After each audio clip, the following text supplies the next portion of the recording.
This is the business of Africa. If it's about Africa, then it's our business, bringing big and small business issues right to your doorstep. So a few weeks ago, I got notification from a company whose database I am on.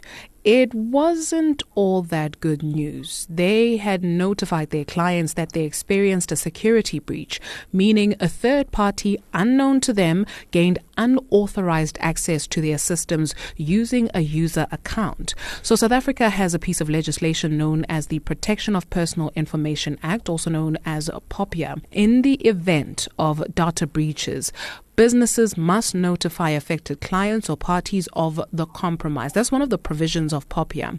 Now, since I got the notification, I was definitely compromised. The business also pointed out, though, that no banking details, financial information, commercial information, and or other documents were compromised. Still, that brought me little comfort. I mean, my entire personal information is with this company, save for a lock of hair, my identity document, bank statements, proof of address, etc. And so it got me thinking, where is this data going? Who has access to it? What are they going to do with it? Where is it? It was no longer a headline, it hit home. And so in an era where data is said to be the new oil, does the African continent risk extraction without value? What are the economics of data? To help us answer that question is Jabulani Chibaya, software and data engineer, as well as Sylvia Jemutai, SEO and content strategist. Thank you very much to both our guests for your time on the business of Africa. Sylvia, let me start with you. What is data and why is it important? Honestly, from my experience working on the newsletter and Colonize, at this point I can say data is modern memory. Data is modern memory. And what is the modern memory landscape on the African continent, would you say? Yeah, I'd say here in Africa, biometrics, our mobile money logs, our satellites map, our local languages, all of these are used one way or another by the data collector. And it's being most of the valuable resources. I think Africans need to realize that they used to mine and they still mine resources from the earth. But as we are going towards the AI age and the future, they are going to mine information and data from people. And all of this is important because whoever collects, hosts, and controls usually shapes the policies, the pricing, and the identities of the things we get to expose ourselves into. Jabulani, is it clear to you who collects, owns, and distributes this data on the continent? Yeah, so it's a very good question in that as much as Africa is large and has a growing internet population, it's said to say that most of our data does not reside on our continent. From research, I saw that about 80% of our data which we produce here on Africa is stored outside our continent, in Europe, in USA, in data centers in China and so forth, your big tech from the different continents. South Africa, Kenya, and Egypt have the remainder or most of the percentage of the data which we produce here on the continent. And the ownership is shared on the value chain by telecoms company, by the email and different applications which we use. And most of them, they do not fully comply with our laws here. I would like to take a look at the risks of not owning this data, of not hosting this data, of not having the necessary infrastructure. Maybe we could do that by breaking it down in terms of specific categories, right? So, Sylvia, when we look at the cultural economy or cultural capital, is there equity? Yeah, when you look at cultural capital, which is very interesting because I think we do not value cultural capital currently. I do believe there's so much. And when with cultural capital, we have a lot of behavioral data that could be extracted as compared to formal ways of getting data. So I think in Africa, we need to realize that we are the subjects of data. We are not the authors of our own data, and that in its own is a risk. We risk losing our languages. We risk losing our identities. We even currently train artificial intelligence with local languages, but they're all the money is going to foreign economies, and that really needs to be asked. People need to really question who owns the story of my grandmother? where is the local languages going? Where are they going? How would people be able to gain this? They're not just anything and everything. They're literally like ways of organizations extracting behavioral data from Africa. You take a look at the music industry on the continent. We are said to be exporting so much of it, right? What, Afrobeats, for instance. There's now a situation with Burna Boy trying to get his work, trying to own, his work from a company in the United Kingdom. So the risks when it comes to something like that as well? Yeah, I think we get to look at it as all of us, anyone and everyone literally knows about Burna Boy. But to imagine the number of people who even know Burna Boy has been fighting for his rights is very little. We see a lot of us, we've grown watching Afro cinema. I've grown watching Afro cinema as a young child. It was almost like law, because it's usually everyone is seated in the living room during the Afro cinema times. But do we ask ourselves, where does the money that is made out of this going? Do we see growth in the western sides of Africa? Do we see growth when it comes to music? Do we see even the musicians themselves realizing that we were trapped? We are in the middle of something. Can we reinvent our own wheel? Can we see how to gain this? Or do we just keep taking the rest of the musician down the same drain? So I think it's a matter of where is our data going, and where does the money that comes from the data, can we see it? Is there proof that it's helping people? Is it changing lives? Or they're just building big cities while the rest of the people are busy, like not even able to afford the littlest of basic needs. Jabulani, what of education capital? What is it that we know, or rather the risks, when it comes to data extraction and education from the African continent? Yeah, education in relation to data, there's a lot which is happening on our continent. I've seen a lot of online and massive open online communities that offer free and paid courses. And for some or for most of the participants who are under the age of 18, they might be susceptible to cyberbullying or cyber harassment if the data of some of these startups with low budgets get hacked or breached. Imagine in your case, which you talked about when we started the podcast, that you were notified of a breach which happened on your data. Then imagine the over 10 or 50 million children on the continent who are using these online platforms. Do they understand what a breach is?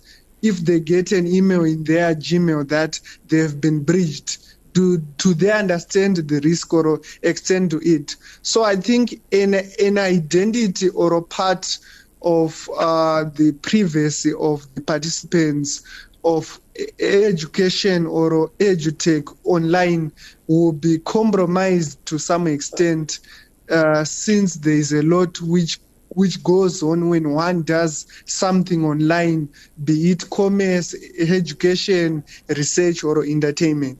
Sylvia, what are the rules? Is the African continent the exception to the rules? I guess in trying to understand the data frameworks that are already out there, is this uncharted territory, or have other countries done the work? It's just that we are lagging behind somehow? I think we are, I would say, digital colonialism, the way previously colonialism came in. We are not thinking outside the box. We are not asking ourselves the right questions. Rather, we are just conforming to what has been there without even looking at, does this work at the best interest, not only of me, but the people who come after me? And as we collect data, as we ranked on other data that has been generated, you realize, like, Africa, we don't have a background to our data. We don't even have our own standards. What are our standards to data? We don't get to ask that. Usually we just like conform to the US, to the EU. And really, I would love us to ask ourselves, what is our backup plan as Africa? If AWS shuts down today, what's really our backup plan? Do we have one? Do we even think of it? Or do we just always have to conform? And I think the other question with AI, digital transformation, the question is, why are we training other people's artificial intelligence using our own data, using our own local languages? We are risking selling people accessing our behavioral data. And that in itself comes down to trade agreements, geopolitics, all these. I think before even wondering if other people have done it, I think it's like, is what is happening to our value? Is what is happening for the best interest of our grandkids? is what's happened. Do we have backup plans to what we have? I think that is the direction more we need to see as Africa, in order to get ourselves out of this loop.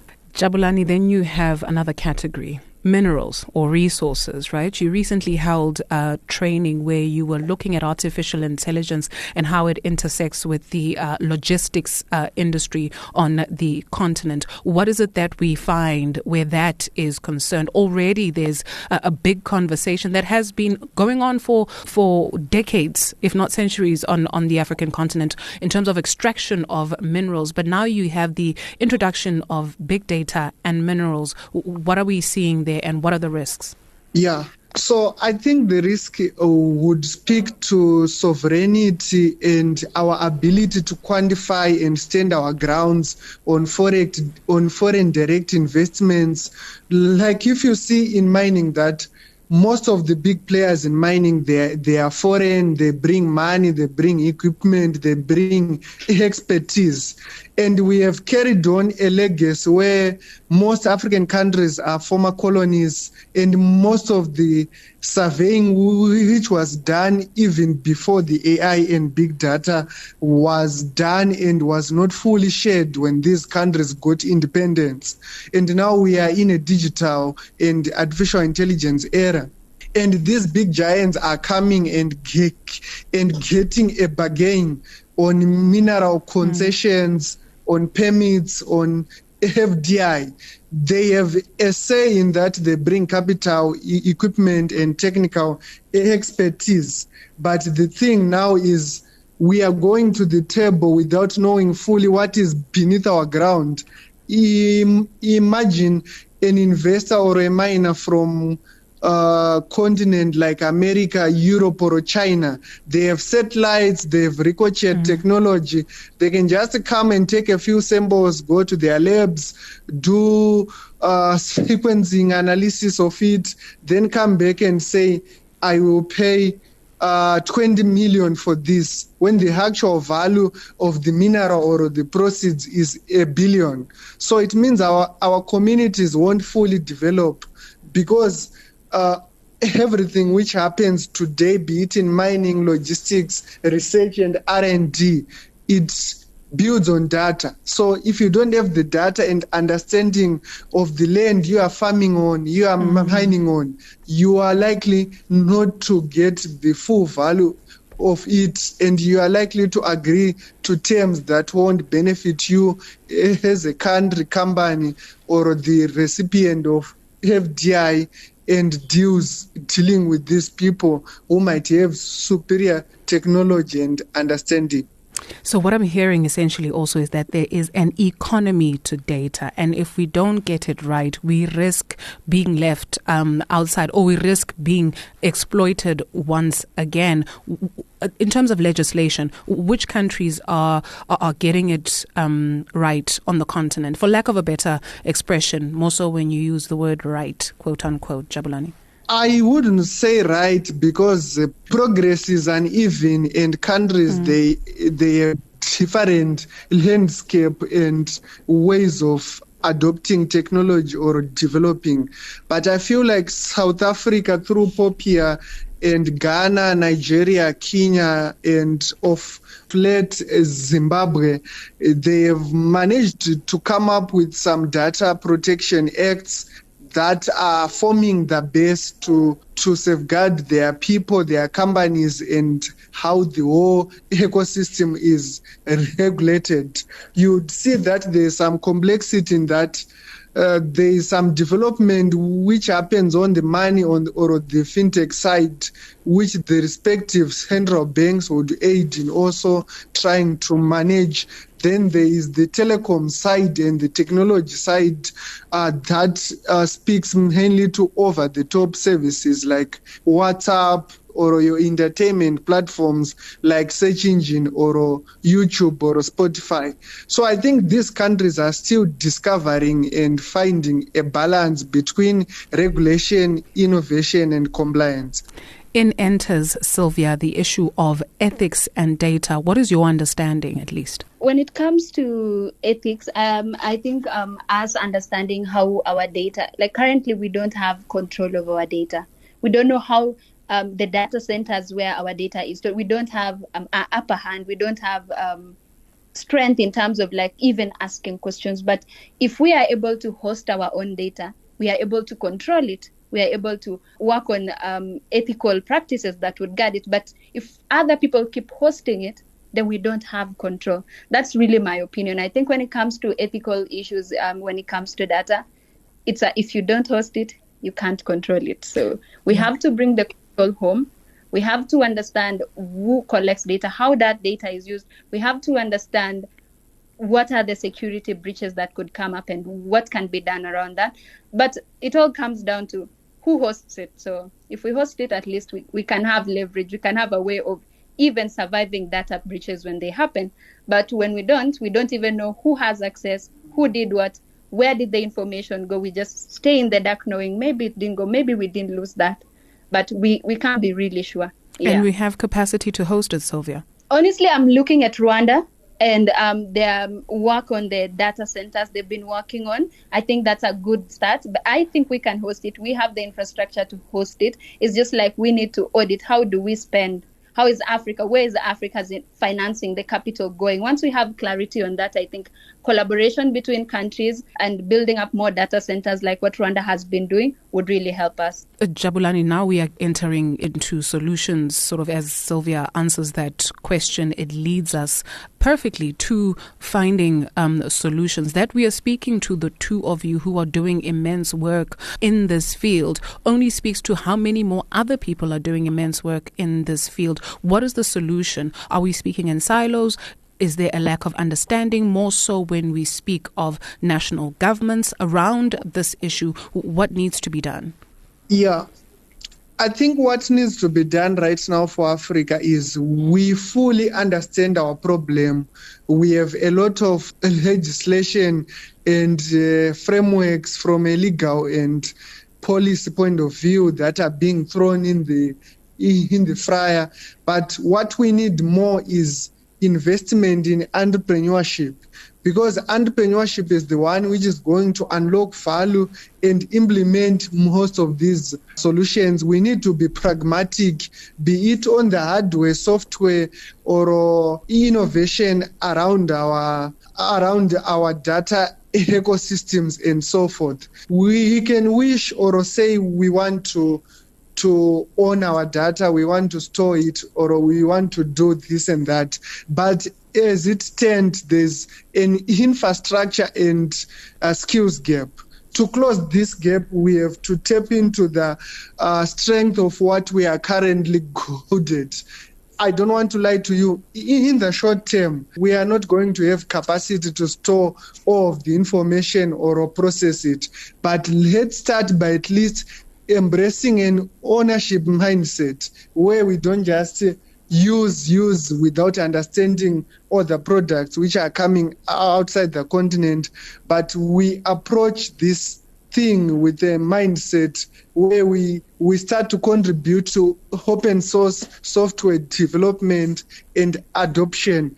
Because as long as we are using a lot of proprietary software, we are locking in our rights and privileges. But if we go the route which China went, they would not just go for the fancy offerings from Europe or from USA. They would go to open source, develop their things and perfect on UI, on UX, and on speed. Mm-hmm. Until now, they have their own WeChat, Alibaba, AliExpress, and so forth. But in Africa, we prioritize aesthetics over sovereignty or ownership.